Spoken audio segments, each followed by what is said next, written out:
Listening to this episode alone is sending a signal to your nervous system that you are safe to heal, grow, and change. And you have the awareness that your body is wise and it wants to keep you safe and it wants to bring you back into balance in this crazy, overstimulated, chaotic world we're living in, especially in these times. You cannot blame yourself or shame yourself or judge yourself for struggling or feeling dysregulated or whatever you might be experiencing. So becoming aware of this work now is absolutely crucial. And it's not about reaching perfection. Again, it's not about feeling calm and relaxed all the time. It's becoming more flexible in your nervous system to shift in and out of the different states more accessibly in a healthy, safe way. Welcome to Ebbs and Flows with Erin. In this show, we're getting real about navigating the ups and downs of life together.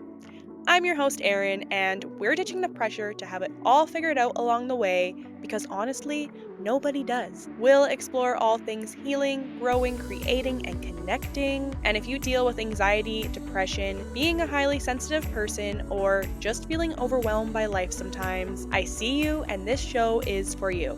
My intention with these conversations is simple: to leave you feeling empowered, validated, and most importantly, reminded that you are never alone, no matter where you're at on your own journey. Learning that we all have the power to heal genuinely changed my life. And the best part, healing does not have to be complicated. The smallest changes really can make the biggest impact, and it can be joyful, fulfilling, and something that we do together. So join me in getting real about what it means to heal. Thank you for being here, and now let's get into it. Hello, and welcome to Ebbs and Flows with Erin, or welcome back to Ebbs and Flows with Erin. I'm your host, Erin, and whether you are listening or watching over on YouTube today, I am, as always, so grateful to have you here with me as we kick off our nervous system regulation series. Now, I've mentioned this series a few times now, and we are kicking it off today. As mentioned, I have a past nervous system regulation tools episode, and it's the most listened to episode of the podcast so far. So I figured, why not create a series where I have shorter, more focused episodes on each of the tools so that I can give more context about each of the tools. I believe that breaking up this series into many episodes will help to make it more digestible so that you aren't trying to take in everything all at once and then get overwhelmed and then you don't know really where to start or what to do with this information. So today we are starting with an overview of understanding what the nervous system is and why this matters for healing and for generally living your best life. And I know that there has been more and more awareness about why our nervous system matters, because you do not need to be a scientist or an expert to understand and work with your body. That is the greatest lesson I ever learned in my life, is that we have innate healing abilities within us, and we have so many more tools and options to help regulate ourselves and to change the way that we experience life, to heal and to grow, than we have ever been made to know before.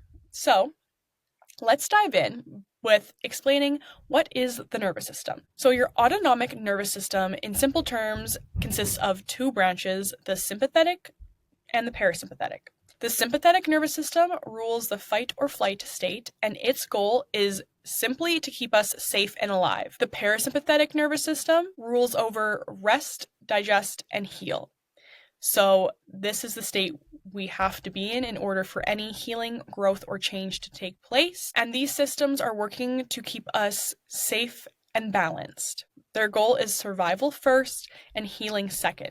There's a lot of talk about regulating your nervous system, and it can kind of convey the message that means you're going to feel relaxed and calm at all times, but that's not what it means. You're not meant to feel relaxed and calm at all times. We are meant to go through the full range of emotions as human beings. Nervous system regulation is about being flexible, creating flexibility in your nervous system to shift in and out of the different states more accessibly, because when you're dysregulated, you are often stuck in fight, flight, or freeze. Because when you're dysregulated, your nervous system is simply trying to keep you safe and alive. And this is why once you start to work with your nervous system and regulating your nervous system, being able to shift into parasympathetic rest and digest mode more accessibly, you will find healing taking place. You're experiencing less pain and illnesses and discomfort because you're creating the capacity in your nervous system to have the effort and the energy to put into healing. But next, I want to talk about polyvagal theory,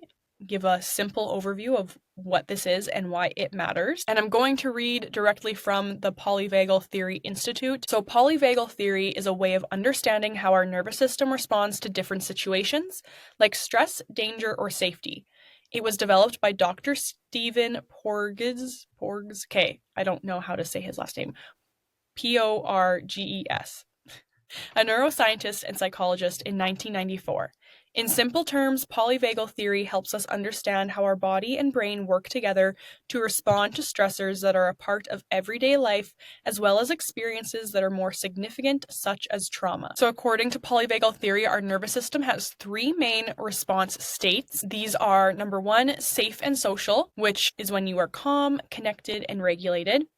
Number two is fight or flight, which is when you are alert, anxious, or activated.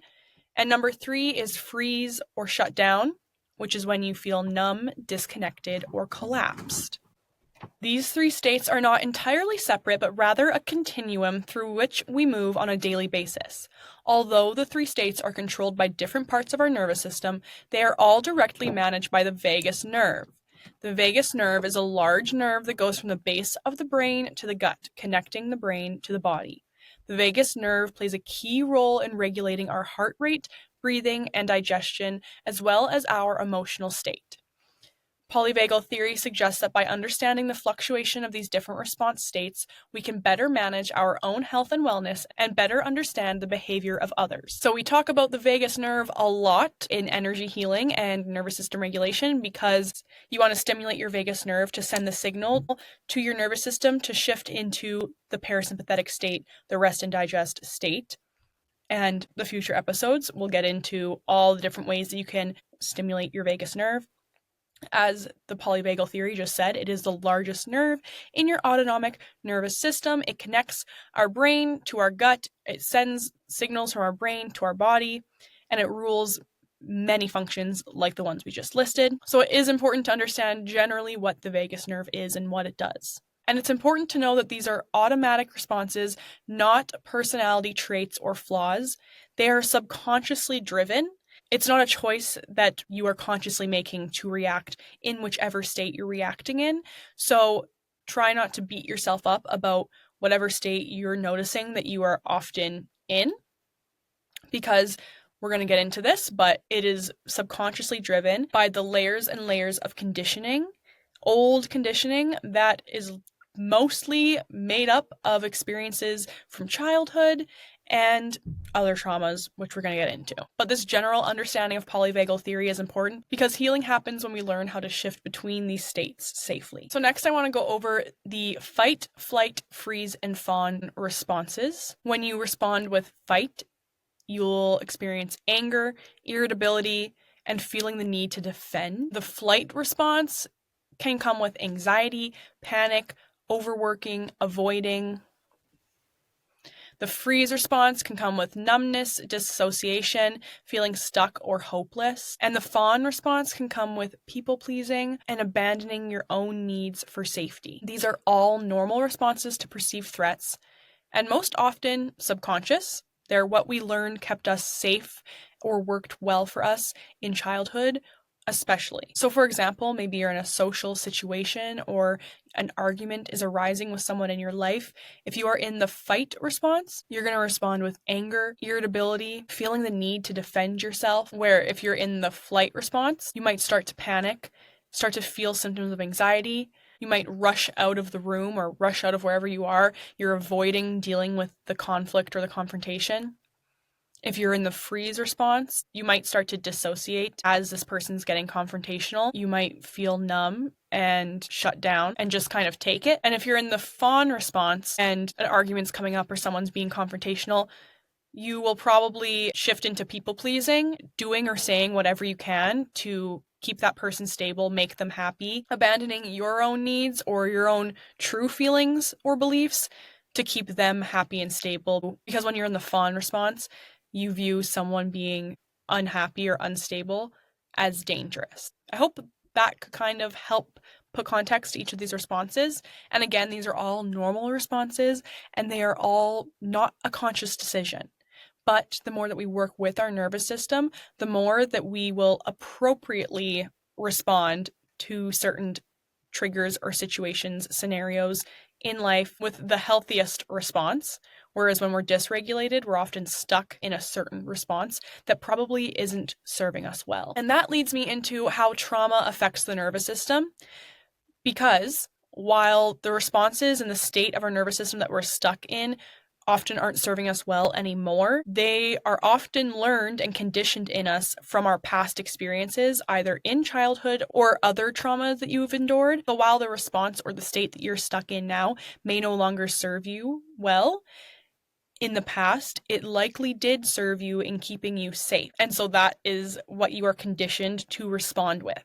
But when it comes to trauma, it's very important to understand. And I remember learning about this in therapy, my therapist explaining this to me, how trauma isn't what happened. Trauma is not the event. Trauma is what happens inside of us. It is our response to the event rather than the event itself. And my therapist, when she explained it this way to me, it made it really quick. She said that trauma is anything that happened that was too overwhelming for your nervous system to handle at the time. And we often hear the word trauma and it sounds like, or we think that it has to be this big, ginormous, impactful thing that happened, or it has to be something really dark or really serious. I mean, what does that really mean? That can mean a different thing from person to person to person, but it's anything that was too overwhelming for your nervous system to handle at the time, and anything that you never had the space to process or to actually feel. And a lot of this is conditioned in childhood because we're going through life experiences and we're not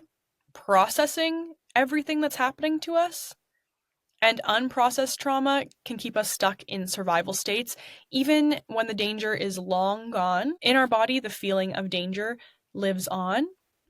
The body keeps the score. Any emotions, which emotions are energy in motion, any energy of anything that you have not allowed yourself to truly feel and release and process stays in your tissues. It layers in and layers in and layers in, and that is especially where we can come to a point of experiencing pain and illnesses and discomfort in our mind and our body, because we have layers and layers and layers of energy and emotion stuck in our system. So things like chronic anxiety, depression, exhaustion, numbness can all be signs of a dysregulated nervous system. Really anything that is causing you pain or discomfort, you can look to your nervous system as the root of all healing, or the root of creating any sort of change in the state that you are living in. Because our body keeps trying to protect us even when we no longer need protecting. And this is not your fault. It's a survival mechanism. Your body does not know that the danger is gone because, first of all, subconsciously, and second of all, energetically and in your body, the danger is still there. The emotion and the energy is still there and it's stuck. This is a lot of the time why you can even feel stuck in life when you're consciously working on yourself, consciously working on getting out of toxic patterns or breaking out of toxic behaviors or thought loops.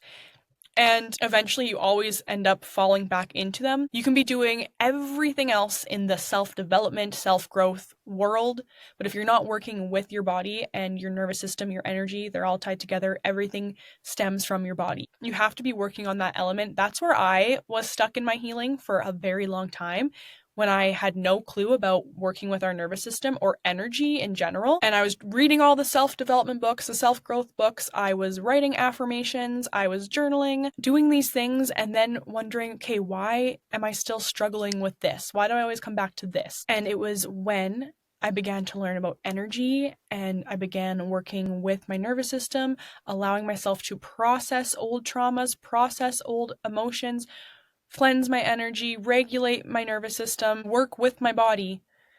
That is when my genuine healing began to take place. So I can say all of this because I know for 100% fact it is the truth. Because not only is this all based on science and the biology of humans, but I've experienced it for myself. And that's why I can share it with you confidently. But that is a brief overview of how trauma affects your nervous system and why it matters, and emphasizes why you can't beat yourself up for whatever state you seem to be in your nervous system, or the responses you seem to naturally have. They all served you at one point in your past to keep you safe. They just no longer serve you well, and it is possible to work with your body to create change and healing and growth by allowing energy and emotions to be released through the body. And awareness of all of this is step one, and it is the most important step because you don't need to fix everything right away. Becoming aware of your nervous system and what it is and why it matters is already a huge step towards healing and towards bettering your overall health and wellness. Self-compassion and curiosity are the key in this journey, not shame or judgment, because that is doing the opposite of what we're on this journey for. You can't shame and judge yourself into healing or growing or changing. You can just have compassion for yourself because your body is always trying to keep you safe. It is trying to bring you back into balance. We just have to help steer it in that direction.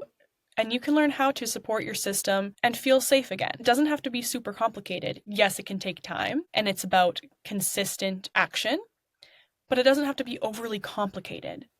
So as we go into the next episodes of this series, I'll be offering many tools and tips for regulating your nervous system, but I suggest trying to start small and make small shifts and small commitments to doing this work.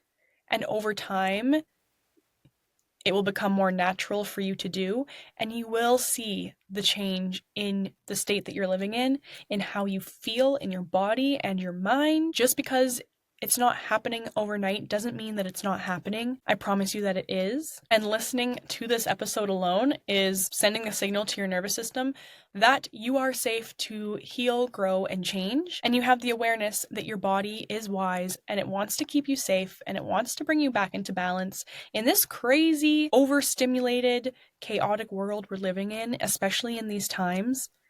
You can not blame yourself or shame yourself or judge yourself for struggling or feeling dysregulated or whatever you might be experiencing. So becoming aware of this work now is absolutely crucial. And it's not about reaching perfection. Again, it's not about feeling calm and relaxed all the time. It's becoming more flexible in your nervous system to shift in and out of the different states more accessibly in a healthy, safe way. So as we close this episode, I want to leave you with 2 journal prompts or just quick questions to ask yourself. Number 1, which state or response do I tend to live in the most? Fight, flight, fawn, or freeze? And secondly, can I name this state or multiple states maybe with self-compassion, not shame? And if I'm noticing that it's shame, how can I shift this into compassion as I move forward on this journey of working with my nervous system? Okay, our next episode of this series is going to kick off the tools for regulation, and we're starting off with energy healing, how your energy affects your nervous system, and tools that you can use to work with your energy to regulate, heal, and grow. Thank you for listening to today's episode. I'm so excited to continue sharing this nervous system regulation series. As a highly sensitive person who experienced a lot of anxiety in life, overwhelm, overstimulation, burnout, depression at times, everything that I'm sharing in this series has all genuinely changed my life for the better, and I think that everyone deserves to know how you can work with your nervous system to heal, grow, and change. I will have some resources linked below, as well as all the ways that you can contact me as usual. I would be so grateful if you would like to subscribe to this show, whether on podcast platforms or YouTube, wherever you're listening. All of my offerings and ways to connect with me are always linked down below. I love to hear from you guys. And remember, your nervous system is not broken. You are not broken. Your body is always trying to protect you. And now you are learning about the innate healing abilities that you have within yourself. Healing is possible. I will talk to you guys next week. Bye-bye.